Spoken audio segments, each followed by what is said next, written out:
Yes, thanks everybody for taking a little bit of time.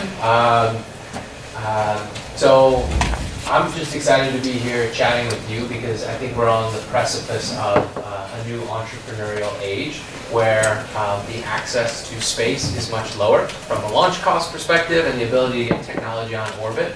And that means we need like brilliant minds to be working on these problems, thinking about the opportunities that are there and getting engaged. So we've done a lot of investing. We've invested in over 20 companies that are doing anywhere from small launch vehicles, large launch vehicles, to satellites, all different types of on-orbit data, to thinking about how you can build commercial space stations and so on. So what I'd like to do is actually go through a little bit of, maybe about 30, 40 minutes of information. Help you see what we're looking at and sort of why we see this entrepreneurial opportunity.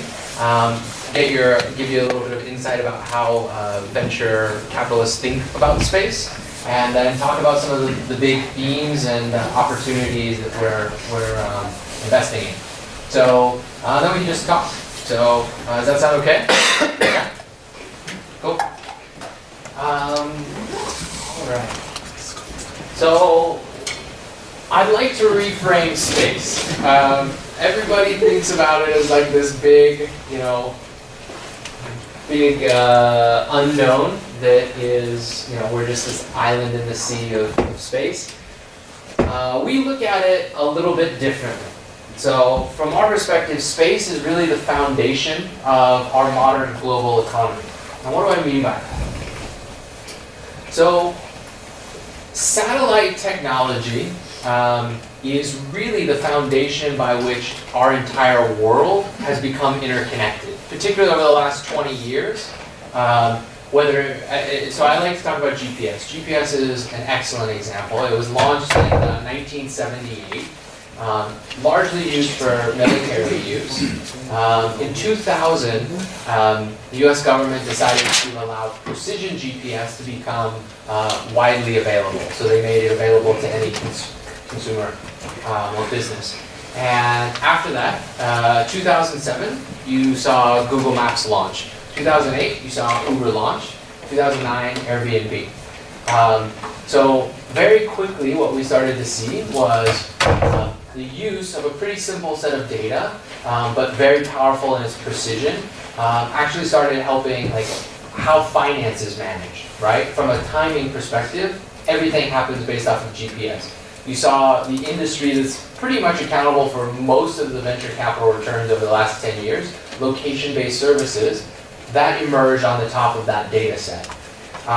So GPS is one example of how satellite-based technology is reshaping the world. There's a bunch of other opportunities that are coming online in remote sensing, and that same opportunity, GPS is a relatively simple, non-complex data set. What we're now seeing is much more complex, innovative information that's being available that can help us analyze change over time, and there's a ton of opportunity there. But I'll touch on that a bit later. So why are we investing? Why are we putting money into space? Well,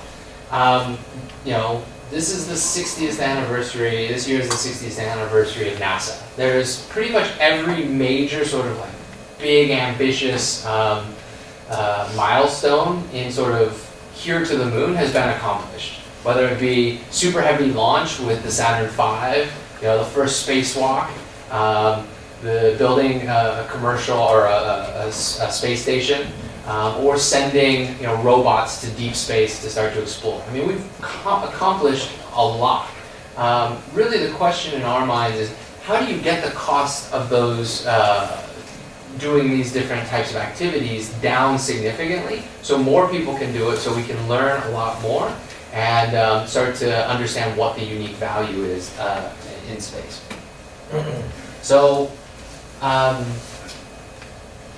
the primary driver of, I think, entrepreneurial investment is lower costs over a period of time. So previously, the space shuttle and the Delta IV the costs were very expensive to get something to low Earth orbit.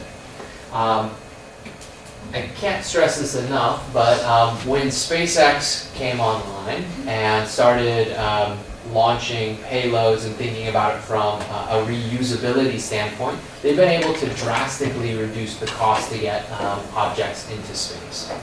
So a persistent trend in lower cost to get to orbit has been really important. In addition to that, we've seen the way that we look at satellites fundamentally restructured. So, since, really the last 40 years, satellites have been, a single satellite has been put up, and all of the instrumentation, all of the objective of that single satellite, the risk and the cost has been concentrated in one satellite. So there was no tolerance for failure, and the ability to change the task of that satellite was very difficult. It had to last for very, very long periods of time.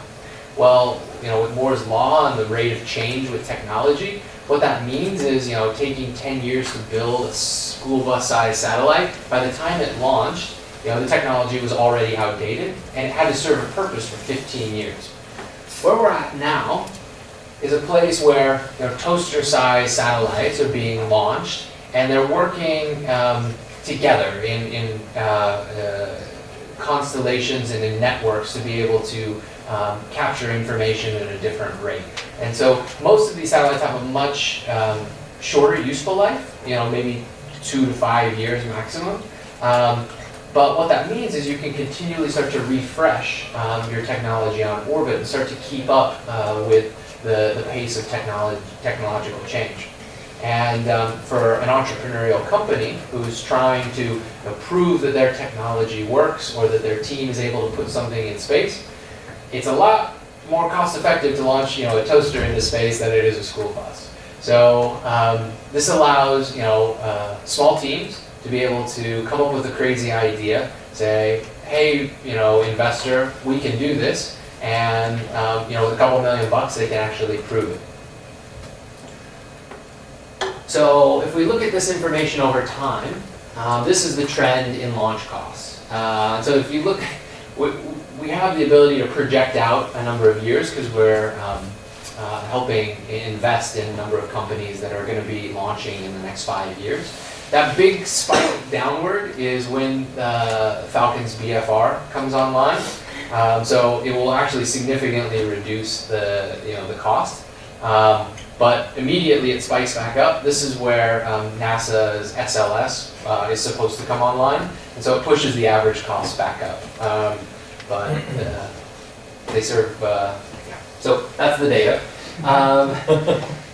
And then this is exciting. So what you see here is the growth of 2 different sort of orbital paths. So low Earth orbit is really that small satellite, large constellation. We're seeing exponential growth there with a number of different data uses. Where geostationary orbit, which has been very expensive, where most of the big players produce satellites today, that's basically flat and declining. So as an investor, these are the 2 most important things. You want to see exponential reduction in costs and exponential growth in satellites. So I'll talk just a little bit about the industry and sort of what people are saying and how investors, how we put money to work. So you may be familiar, or may have heard Morgan Stanley, so big investment entity. So they come up with views on where there's opportunity, and they believe that space is going to significantly increase up to $1 trillion. And so that's great. They don't really give a very good explanation of how that will happen. So that's what I'd like to talk more about. Like, okay, if we're going to go from a $350 billion industry to $1 trillion industry, how does that happen? And what are the very concrete applications that we're seeing that are exciting? So I passed around this Space Investment Quarterly. This is our own proprietary information about where money is going in to support companies, and we publish this every quarter. The big news this quarter, well, we'll touch on it here, but you're able to see that over time there's been a lot of growth in capital, and I'd like to explain why that is. So we call 2009 the dawn of the entrepreneurial space age. And 2009 is critical because this is when SpaceX first launched their commercial payload. So it was important that they were able to do it. Elon Musk has said, that they tried 2 times and failed. This third one, if they didn't get it right, the company would have gone bankrupt. But what happened is, with them successfully launching, they now became a competitive entity where they could compete against ULA and some of the other monopoly launch providers that have been keeping the costs of launch very high. More importantly, in 2010, what SpaceX did is they said, this is how much we charge to launch your product to space. That had never happened in the past. So in the past, if you wanted to launch something, you had to go to ULA, or you had to go to one of the launch providers and say, hey, I want to launch this. How do you customize your rocket to get me to space? And the prices would always vary depending on whatever they sort of felt like. SpaceX said, hey, we're just going to do, this is our standard price and we can get you there, and we're going to try to make this price lower and lower. So as an entrepreneur, I can now say, okay, it will cost me this much to launch my toaster-sized satellite to get, initial market validation and prove that I can do this. And I can go out and I can put a business plan together, and I can raise money because now I know how much it's going to cost me to get to orbit. So that is the foundation of sort of any market for it to take shape and really begin to flourish, is transparency in pricing. Since then, we've seen a number of really important milestones that have continued to help accelerate that. And basically what you see here is so we're looking at the number of companies and the cumulative, so this is cumulative number of companies and cumulative amount invested. And there's a typo there. It's actually 16 billion, not 6 billion. 16 billion since 2009 has gone into these early stage space companies. And there's been over 375 of them that have got equity financing. So we see a real sort of growth in this ecosystem, in this entrepreneurial space age. So only US. No. So we'll talk about that here. This is globally.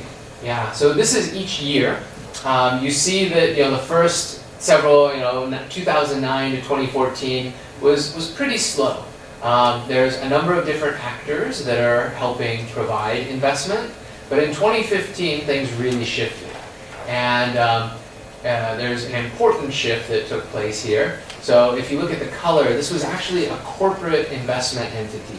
So what you saw is like Boeing, Lockheed, Raytheon, some of these really large incumbents saw that there's a lot of change happening. And they said, we are potentially going to have to reinvent our businesses, so maybe we should just start investing in these companies. And that's a very normal playbook from sort of big established players, what they do. So they actually helped fuel 2015 and 2016 a lot of sort of the exponential shift. And since then, they've sort of slowed down. And what you see now is much more venture capitalists putting money to work, as well as angel investors. So Jeff Bezos has been putting a lot of his own money into Blue Origin. But the vast majority is coming from venture capitalists. The U.S. does account for a large portion of this, but what we've seen over the last handful of years, like last 2 or 3 years, is China went from less than 1%, like around 0.2 3 years ago, to now more than 3% of the cumulative investment over this time period. So China is actually investing a lot of money into their launch, and if you're familiar with, I think it's the Bridge and Rail or Bridge and Roads initiative. So this is they're building Belt and Road, yeah. Trade routes across, whether it be train or shipping, financing entity set up by the government.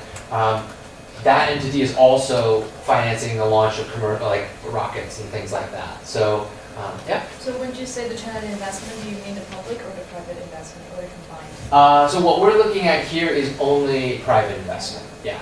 So this is all only private. Yeah, government is completely separate. Yeah.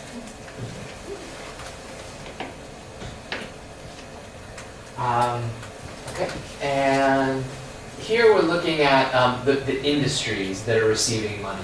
And so this probably may make sense, but launch and satellites are by far the most established industries. And that's where you see a lot of the investments going. So a lot of, we'll go into more details, but yeah, so this is year to date. The majority of it has went into launch, and the big theme this year is small launch vehicles. And small launch vehicles allow people who have smaller payloads to be able to get their objects on orbit much quicker.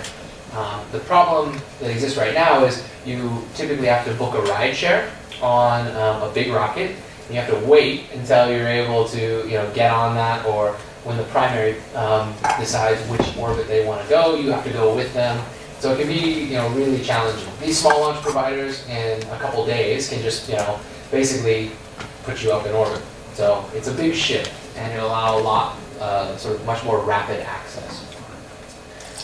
There are a couple sort of emerging industries that are down here that are industrials and logistics and planetary markets. We'll talk about those a little bit later. I just give you, those are some of the emerging opportunities that are coming up.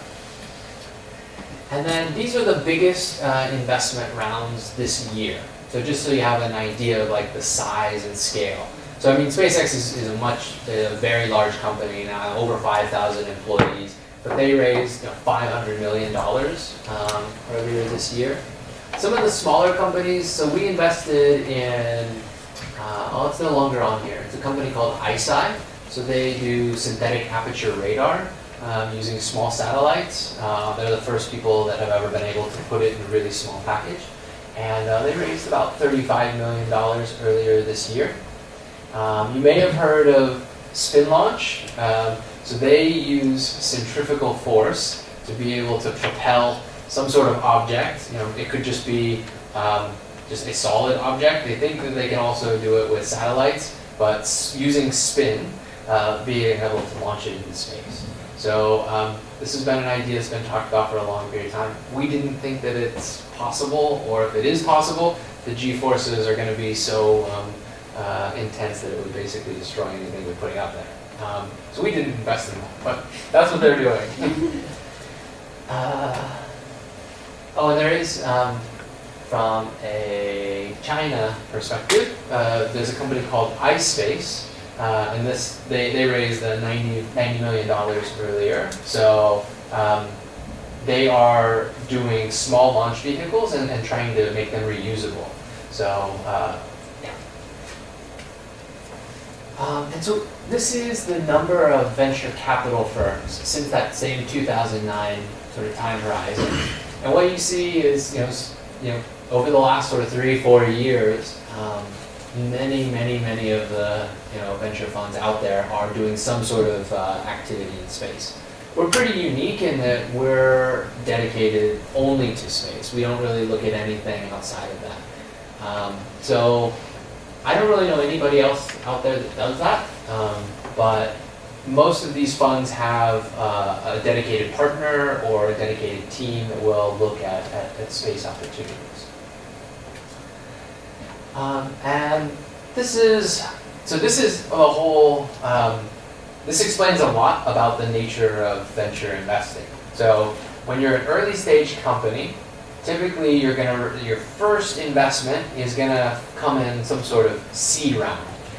So this is what gets you off the ground, it gets your team together, and sort of gets you going. And then if you're successful, you raise subsequent funding to continue to grow and scale up what you're doing. So what we do here is we compare what space companies raise versus what the broader technology industry is raising, and then the valuations that they get.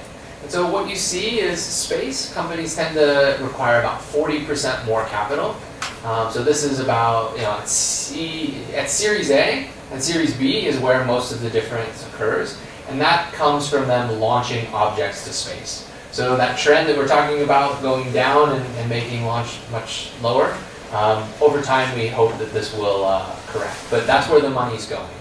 But the light blue line, that actually is the valuation, so the value of the company that investors place at each round. And what you see is, even though they do require a little bit more money, investors believe that there's more value in these companies versus sort of broader technology.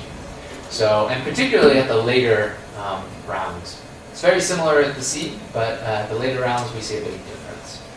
So that's a little glimpse into the mind of a venture capitalist.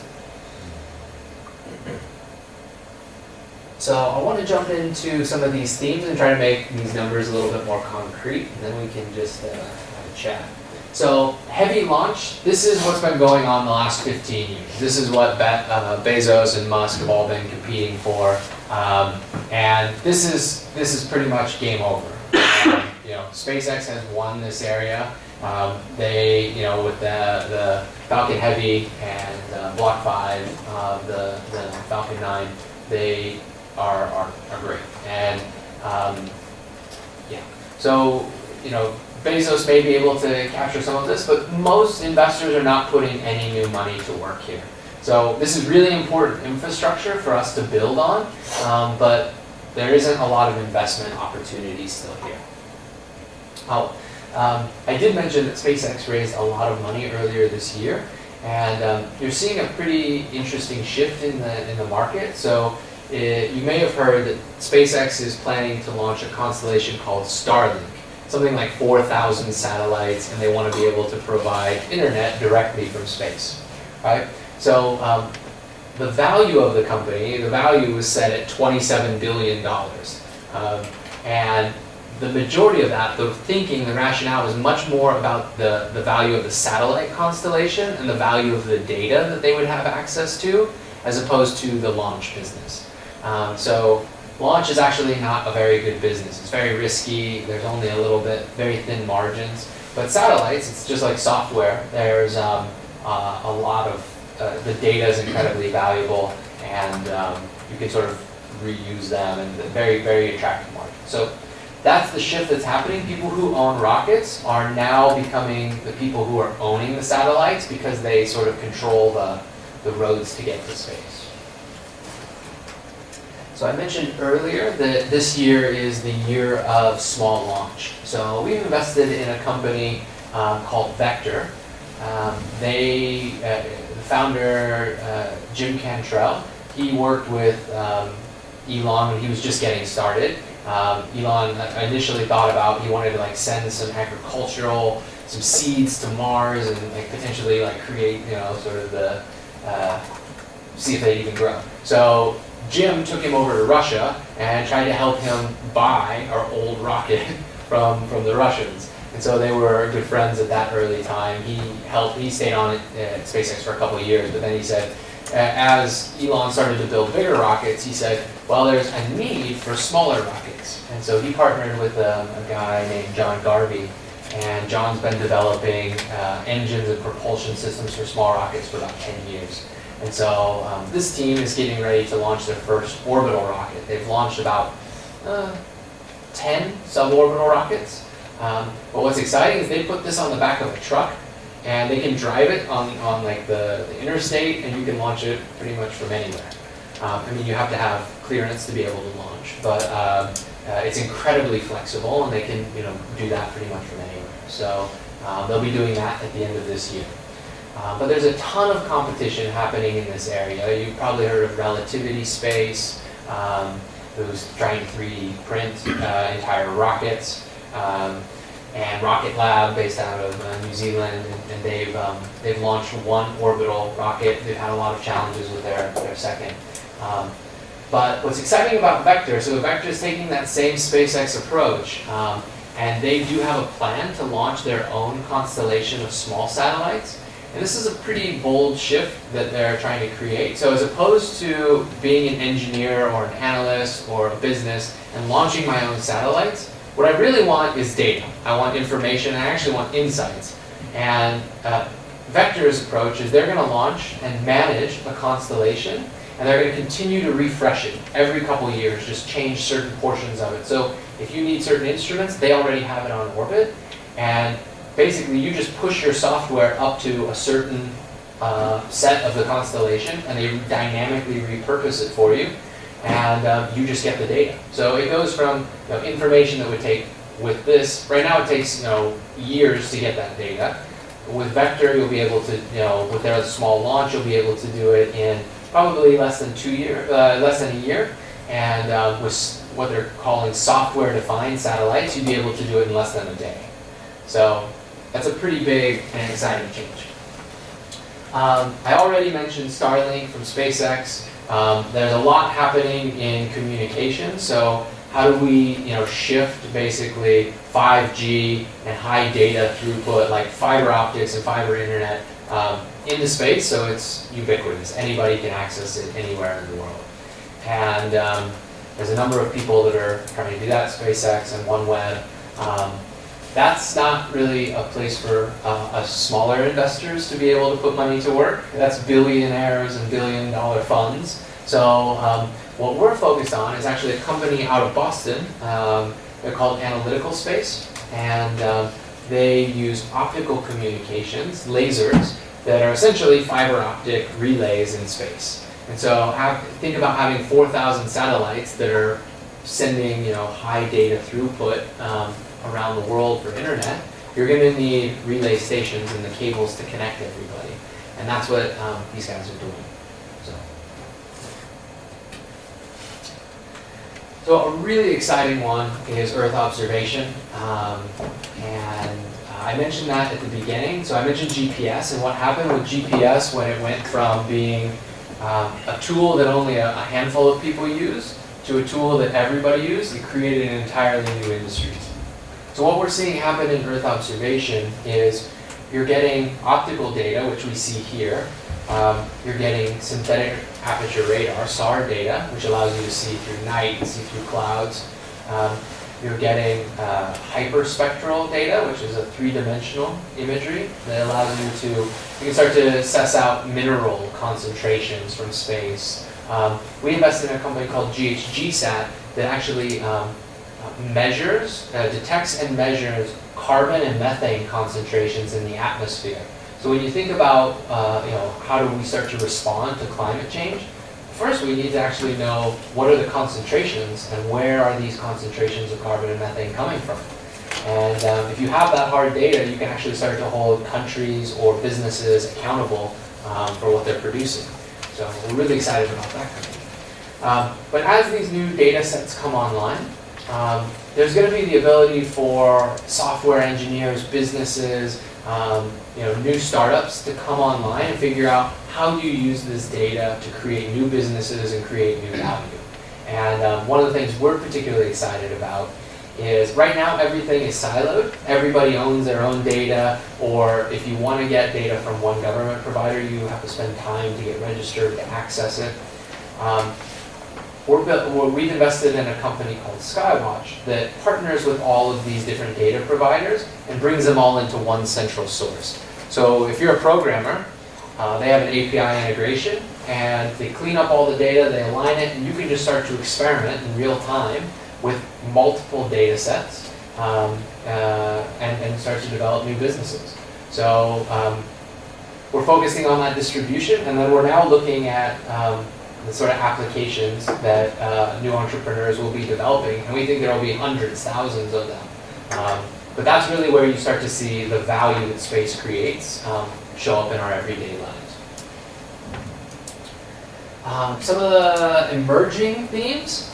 So next year is definitely going to be the year of private commercial space flight. We've been saying this for so long, but it's going to happen. I was just out in LA 2 weeks ago. We visited Virgin Galactic. They are ready. They've been waiting for a long time. They're ready. They're going to put people up. SpaceX is at a point. So we know next year that the commercial space programs for NASA, both Boeing and SpaceX, will be launching.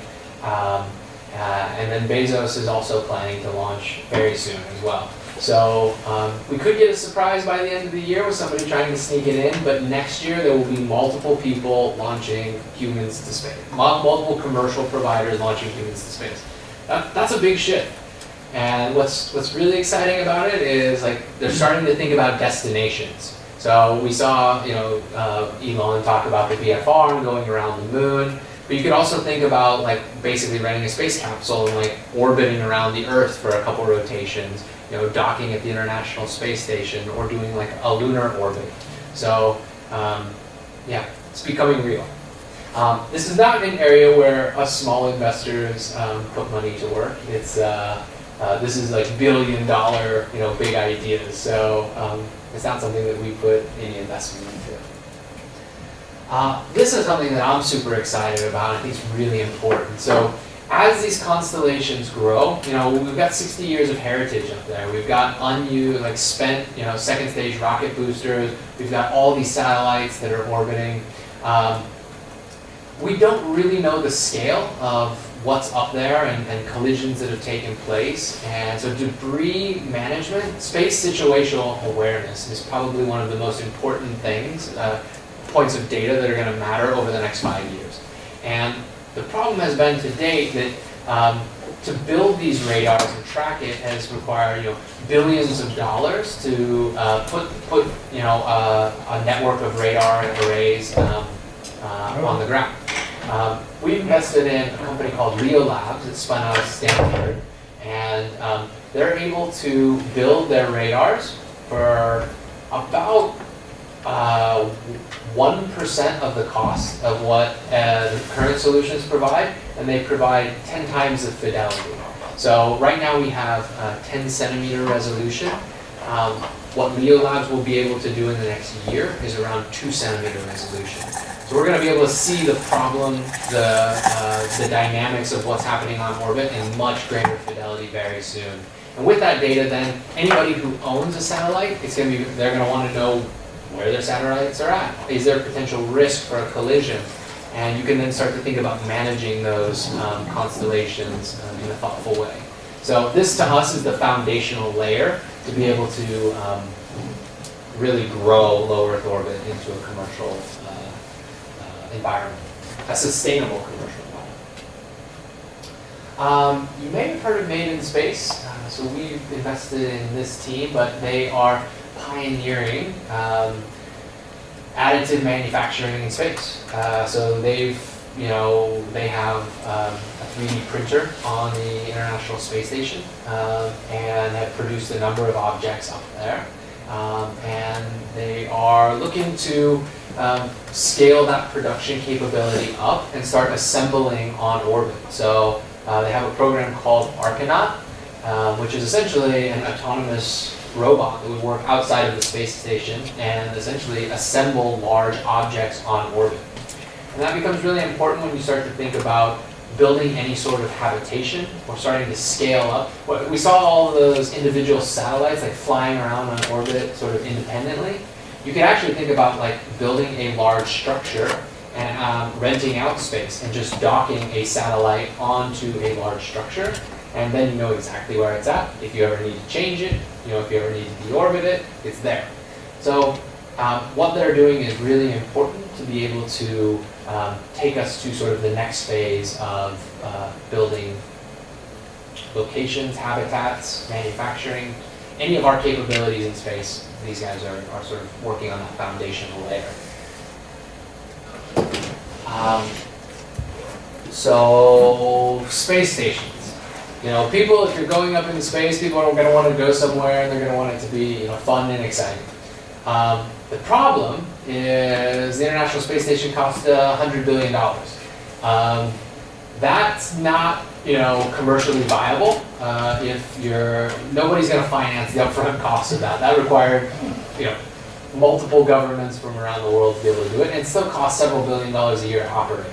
So we've invested in a company called NanoRacks. They operate a large sort of portion of a lot of the commercial activity on the International Space Station today.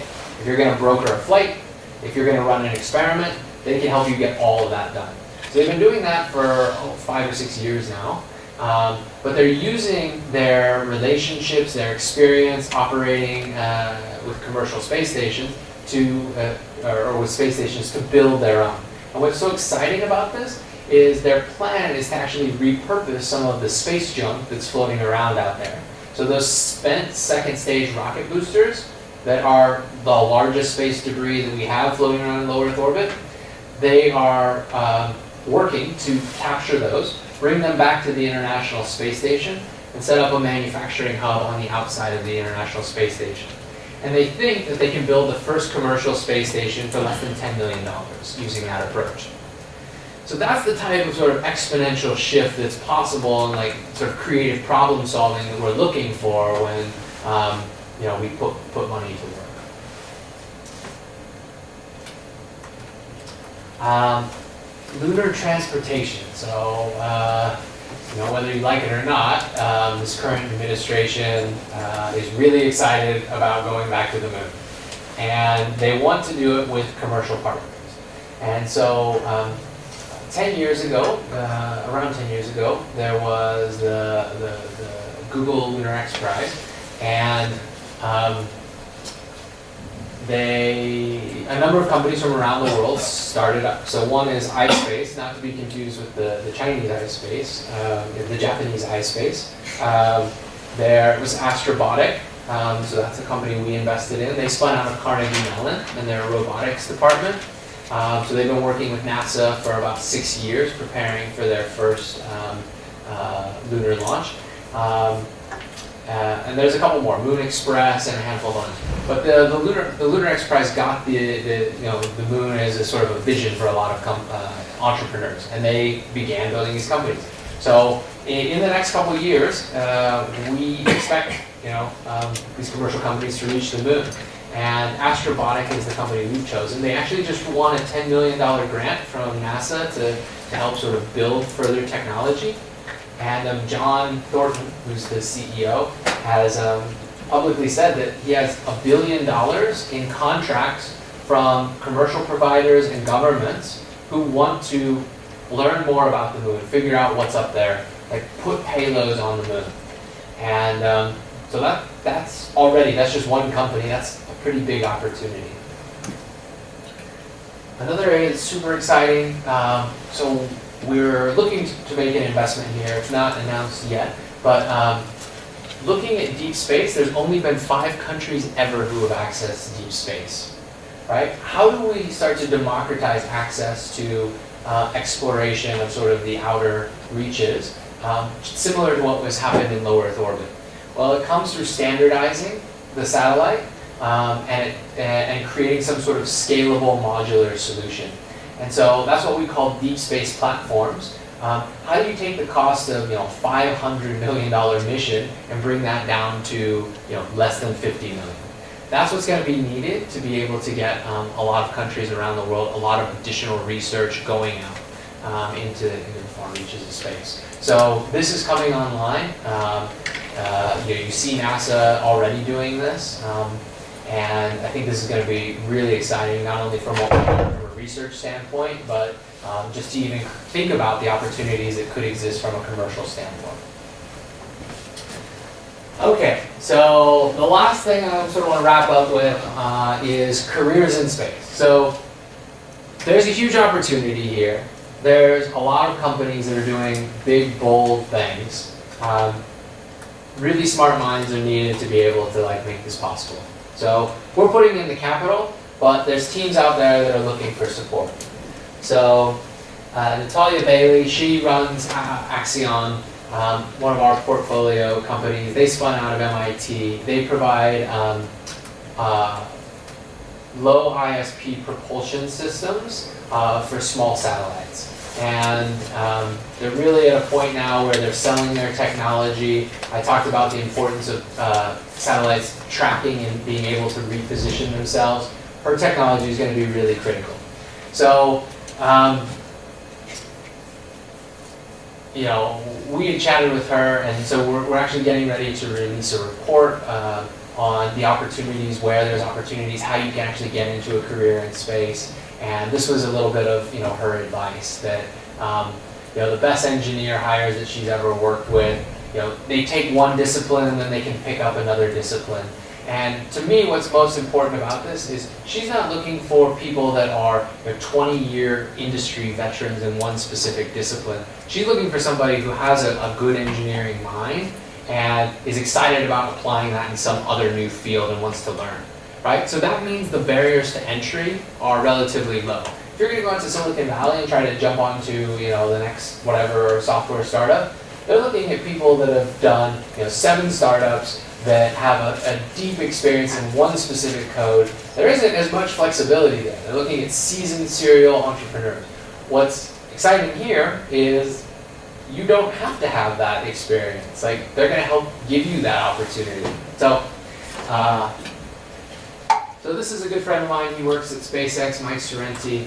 What I really like about him is, from a young age, he was a tinkerer and just a builder. And so, what I love so much about the Media Lab is it gives people, software and hardware, the ability to really build stuff and get it tested.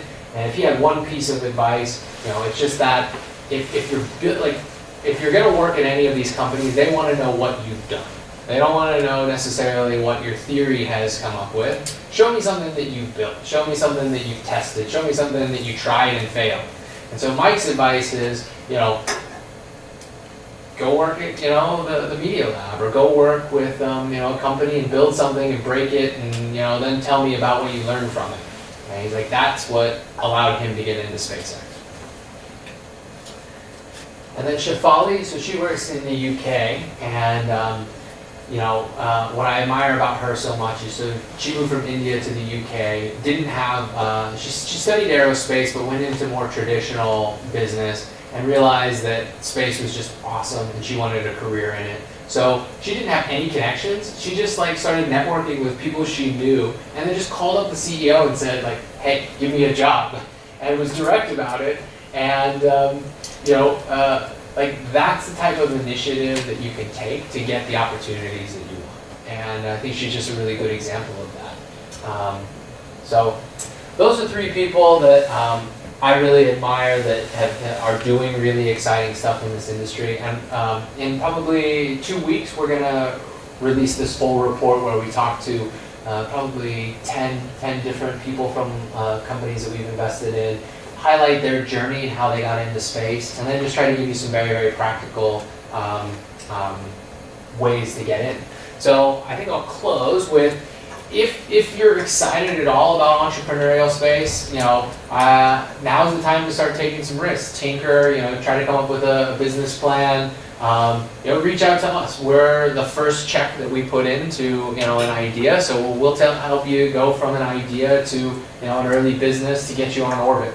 That's what we do. And if you're more excited about just working with a company, awesome. We've got 20 of them. You can just go here, and every week I sit down with our CEOs and I send them the top 10 people that I met that week, and I'm like, these are people you need to be looking at. Even if you're not hiring for a role, you should just talk to these people because they're awesome. So if you're interested, click there. I'll ask them for some basic information, and then I'll make sure that your interest gets seen by 20 CEOs. So, cool. Thank you. If you want to learn more, we got additional content. But yeah, I would love to just chat with you guys and see what questions you have.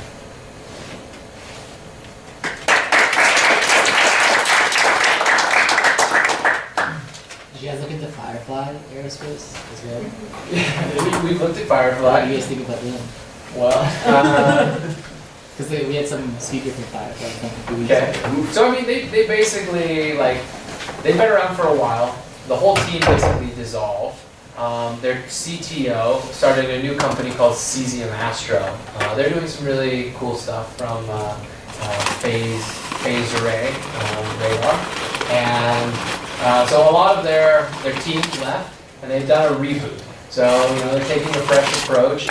They're working with a company that we invested in that 3D prints rocket engines. So that's all they do. They just build rocket engines. And they're trying to change the whole sort of industry. Right now, everybody builds it in-house. It's super hard to build a rocket, maintain a rocket engine. That's 80% of the cost, 90% of the work. So these guys just do that. So Firefly is working with Ursa Major, or at least planning to. We've already made our small launch bets, but I wish them a really great success in this second attempt. I'm not sure if I missed this, so you kind of, in the presentation you talked about like launcher satellites that require like a really big lump sum investment at the beginning. And for space angels who are more interested in the data part, like satellites, companies that actually generate data and do data analytics, I wonder, is that where the portfolio made up of? Like most companies, are they in that package, or are you still looking at different kinds of space companies? Yeah, so the seed stage investment was the same as most software companies, right? The first investment is anywhere from like $1 million to $2 million typically. So we're very active at that stage, and you can typically put your team together and get something on orbit usually for that, like one satellite on orbit for that. So we invest in hardware and software that do that. When you start to get into rockets, it becomes a little bit more expensive, but that company Vector, so we were their lead in their seed round, and then Sequoia came in and led their Series A, and they're just now closing their Series B, but their investment gets a lot bigger when you start to think about producing 50 or 100 or 200 rockets. So it's about timing. Yeah, when you invest and what you're able to accomplish with that investment. So we are able to do software and hardware, and it does go quite far now as costs have come down. Yeah. What is the timeline you guys look at for your investments? Since it's typically for venture capital like 7 years, do you guys have to have an extended timeline? So we have two different funds that we invest out of. So Space Angels, we work with 250 accredited investors from around the world, and we bring them about 10 investments every year. And so they choose whether or not to invest. And the risk appetite for this group is a little bit more frontier, right? So investing in on-orbit manufacturing, most venture capitalists would never be able to do that. But we can, because our members are excited about the frontier of what's happening. So with that fund, we've done a lot of investing, and it's been important because it helps catalyze other investors to see an opportunity and come in. So that can go anywhere out, like 10 years. We really don't like to look too much beyond that, but 10 years. And then we have a traditional venture capital fund that aren't the crazy, like the most sort of sexy ideas, but are very practical and good businesses, and those are 5 to 7 years.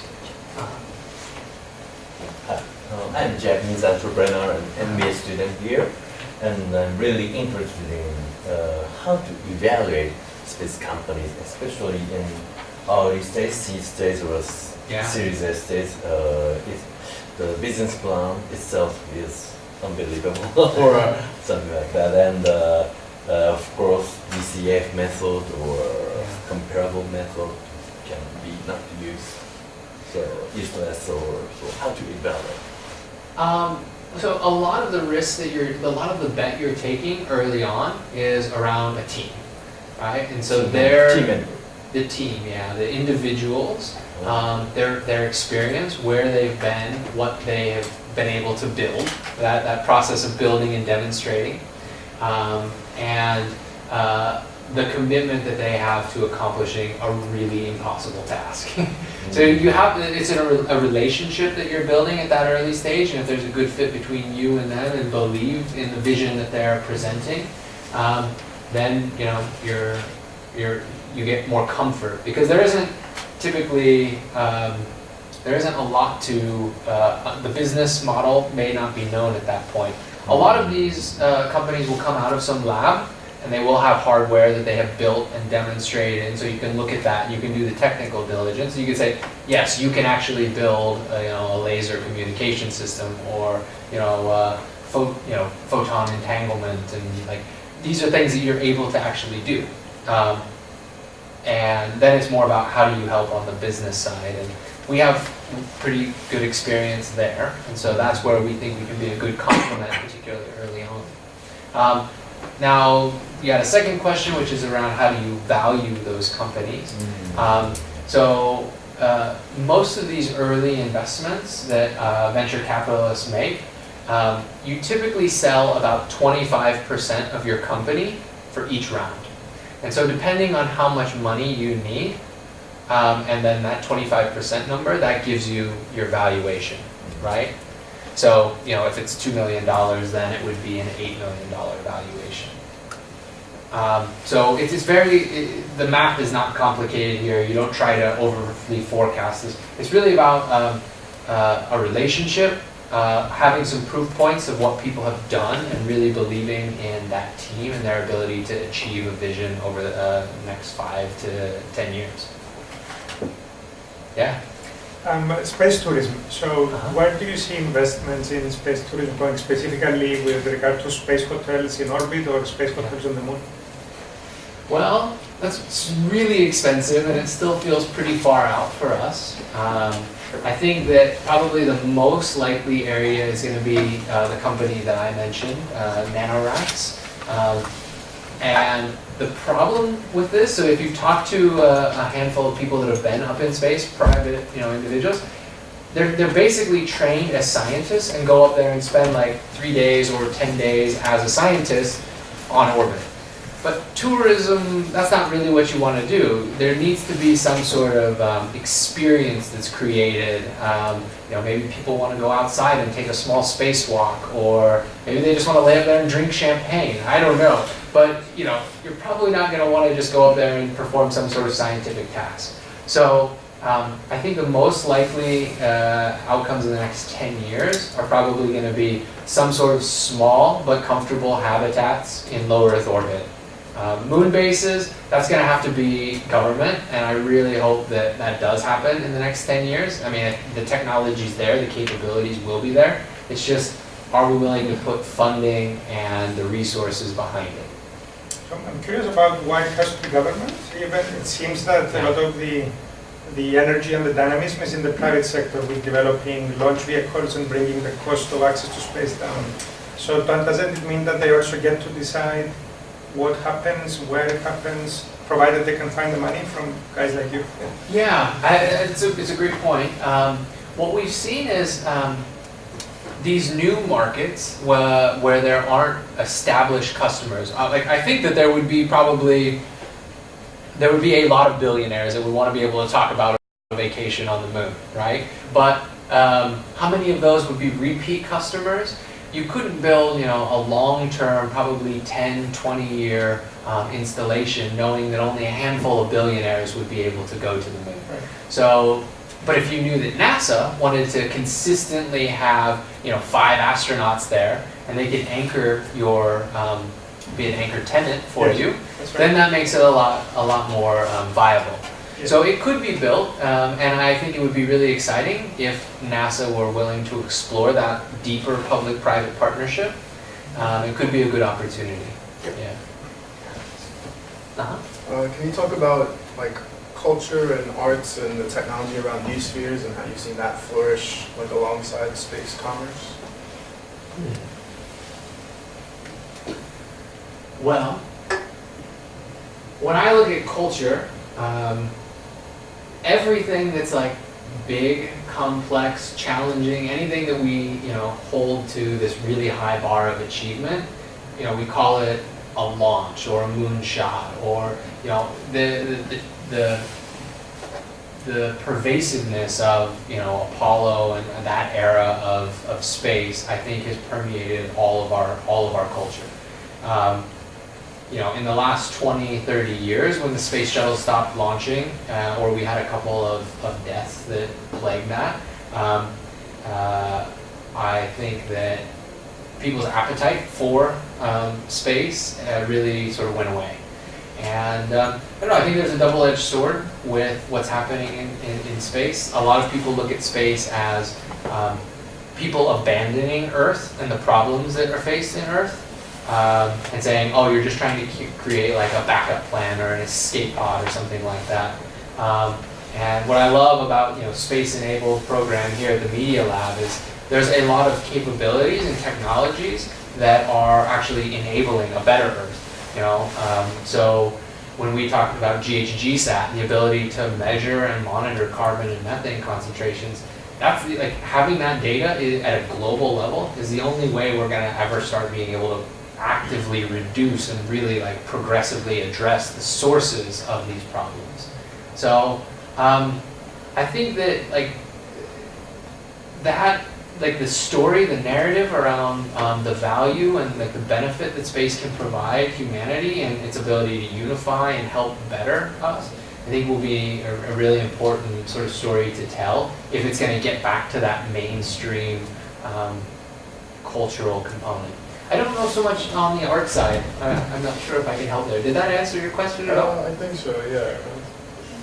Okay. I'm not sure if this is a conversation that can jump in to follow that. So there's a Japanese florist company. They actually put flowers into space, and it's really astonishing photos from space. And there's a lot of like projects like this with high energy balloon. People put an iPod, and then you can show your selfie in space. A lot of projects, and then people put in like poke cards, and then it becomes limited edition, and then they sell it afterwards. Yeah. So there are a lot of crazy ideas if you're interested in that. There is a cool Japanese company that's it's called Astro Live Entertainment. Like a very skilled team, but they're putting up satellites that will have different mineral compositions in these small orbs, and they'll project them out, and they'll create like basically meteorite showers that evolve and change in color and dynamic, and so you can get these like on-demand sort of global firework displays, you know, from space. It's pretty wild. Yeah. So I think they're actually planning to launch that. There's a during the Cherry Blossom Festival in 2019. They'll have their first one. It'll like happen at like one of the during the Cherry Blossom season. And sounds like it's pretty hard to actually get it to happen where you want it and when you want it. I mean, you can plan. I think you can plan all of that out, but I don't know how you could reposition the satellite, right? So, you know, if you were able to get the orbital mechanics right, it should be possible, right?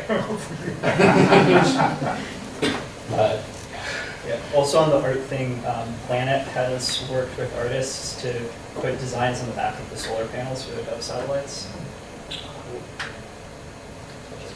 So people have all these ideas and want to put all this stuff in space, but what are our governments saying? Just like, yeah, go do whatever you want, or like, how does that, you know, are there any limitations on what we can do? And yeah, so the regulatory barriers over the last 60 years have been what has like caused such a slow growth in space, right?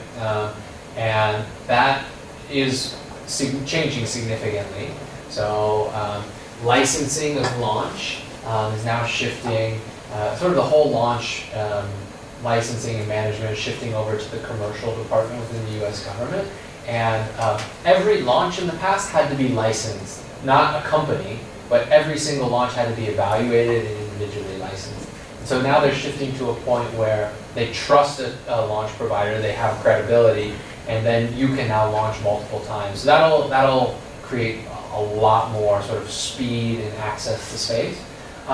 What's going up in space? So basically any country that has launched something, like if it collides with somebody else, like that country is responsible. Like companies go bankrupt and stuff like that. So there isn't a lot of accountability there, and that's why for us, having data that you can actually see what's going on up there, I think is going to be really important to be able to manage and grow what goes up. But a good example to answer your question is a Silicon Valley company called Swarm Technologies. I don't know if you guys heard about them, but they launched these, I think they were like pico satellites, really small, like stealth out of the India PSLV, and you know, threw them up there on orbit. They were very small. Actually, the existing radars couldn't track them. But that company, Leo Labs, as soon as they launched, they worked with the government to actually help identify where they were at because nobody knew where they were. So, yeah. So I think like a few years back, like the asteroid mining was pretty popular idea. I don't know how is that like. Is it still a popular idea or? So we invested in Planetary Resources. It was a big, bold, like visionary idea. Just very simply, asteroid mining has what we neglected to consider is there's a lot of steps in between, like going from low Earth orbit to an asteroid and getting value from that. So if you can send a satellite there and image and sort of understand what's there, now you've basically got a treasure map or a mining map, but you need to be able to finance that. You need to be able to have the transfer infrastructure, the ability to go extract it and then bring that back and then process it. And somebody's got to, have demand for it. They need to use it in some way. And so asteroid mining will become a practical industry. Right now, it is not. There's too many steps missing from that link for it to be possible. And so I think a big enabler of that will be on-orbit manufacturing. We're going to start to need raw inputs to start to build structures. And the cheapest way to get them will be asteroid mining, or potentially lunar mining. But we don't right now have structures that we're trying to build. So I think it makes a lot more sense to start with these spent second stage rocket boosters, things that are floating around that just need to be repurposed or could be reused, and clean up some of that. And then work with NASA. I mean, we have government missions that are tracking and monitoring asteroids and visiting them. And I think as we think about some of these deep space platforms, if you have a standardized infrastructure, you can start to send more out. You can start mapping more and more asteroids, and it will become valuable and viable. But it just right now is not the right time. So yeah, you can read into that however you want.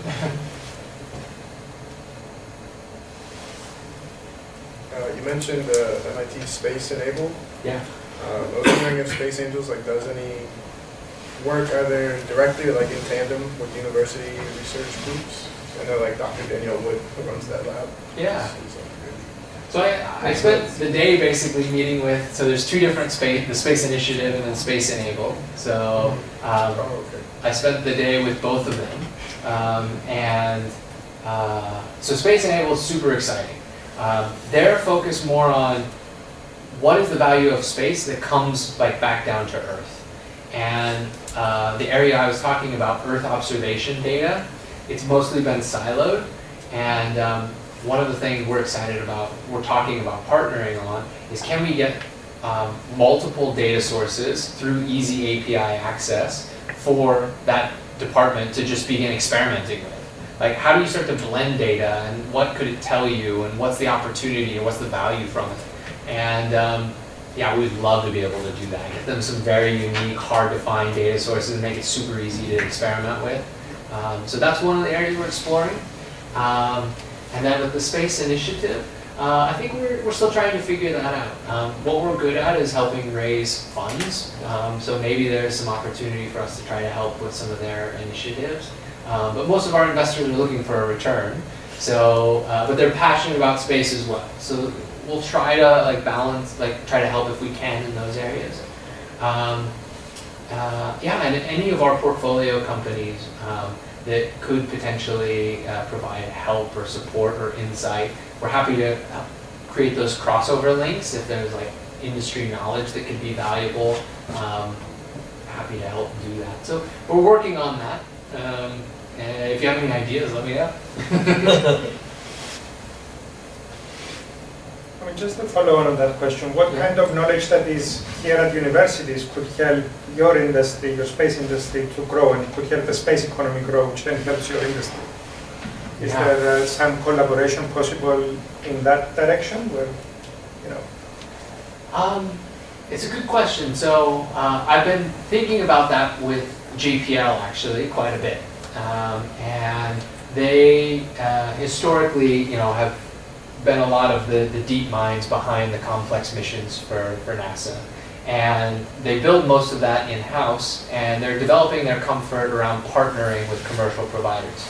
And one of the ways we're trying to help build that comfort and leverage their deep experience in doing that work is taking a team that's trying to do something bold and visionary, have them spend time and actually review the technical details with JPL. understanding sort of the tech roadmap where they face challenges in the past, and make sure that those red flags are very clearly identified, so the team doesn't make the same mistakes that have already been addressed. And if we can get JPL to sign off on the quality of the idea, the technical side, that's a very, very positive signal to investors. So there's a nice benefit relationship there. So that's one of the areas I'm trying to do that. I'd love to expand it more to other multidisciplinary opportunities, but if you have any ideas, let me know. Okay. Yeah? Great, what do we think, Justus?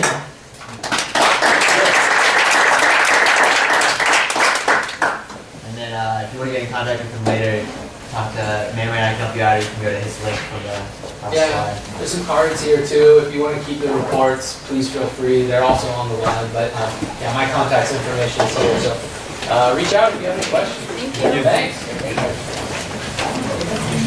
you.